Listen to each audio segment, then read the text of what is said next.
Google ఏర్పాటుకు సంబంధించి వాళ్ళు చాలా ఆనందం వ్యక్తం చేస్తున్నప్పుడు ఎలా ఫీల్ అవుతున్నాం? గూగుల్ అనేది ఎంఎన్సీ కంపెనీ. సో ఇది వైజాగ్లో ఎస్టాబ్లిష్ చేయడం వల్ల చాలా మంది అన్ఎంప్లాయిడ్ వాళ్ళకి యూస్ఫుల్ అవుతుంది. ఇంటర్న్షిప్ అండ్ జాబ్ ఆపర్చునిటీస్ కూడా పెరుగుతాయి. చాలా మంది మైగ్రేట్ అవుతున్నారు వైజాగ్కి, బెంగళూరుకి. సో ఈ గూగుల్ అనేది వైజాగ్ రావడం వల్ల హోమ్ టౌన్లోనే వాళ్ళు ఎంప్లాయ్ చేయవచ్చు. గూగుల్ డేటా సెంటర్ అనేది వైజాగ్లో ఎస్టాబ్లిష్ అవ్వడం చాలా it's a proud moment for us. And చాలా మందికి ఒక ఇంటర్న్షిప్ నుంచి ఒక రియల్ టైమ్ ఎక్స్పోజర్ అనేది ఇస్తుంది. That is very useful for every student. అంటే చాలా మందికి ఆపర్చునిటీస్ రావట్లేదు. So it's a very proud moment for Vizag and all of us at AU.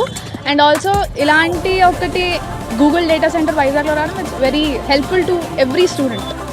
Google data centre వైజాగ్లో రావడం it's historical moment for us. And అది ఇక్కడికి రావడం మాకు చాలా ఆపర్చునిటీస్ వస్తూ ఉంటాయి. ఆంధ్ర యూనివర్సిటీ స్టూడెంట్స్ అయి ఉండి మేము ఇంకా చాలా ప్రౌడ్ మూమెంట్ ఇది మాకు. సో ఇది ఒక టెక్నాలజికల్ ఆపర్చునిటీ మాత్రమే కాదు. So it creates a huge impact on for youth careers and all. So we are looking forward for all the beneficial things happening in college.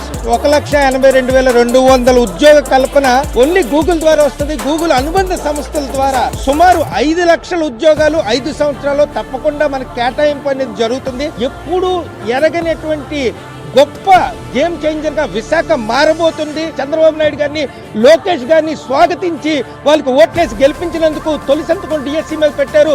అదే విధంగా మరి గూగుల్ డేటా సెంటర్ ని సిఫీ, సత్వా టెక్నాలజీస్ తో పాటు TCS, మరి అదే విధంగా కాగ్నిజెంట్ కంపెనీలతో పాటు దగ్గర 100,000 కోట్ల పెట్టుబడులు తేడం. ఈ రోజు 83,000 కోట్ల పెట్టుబడి అంటే $10 బిలియన్.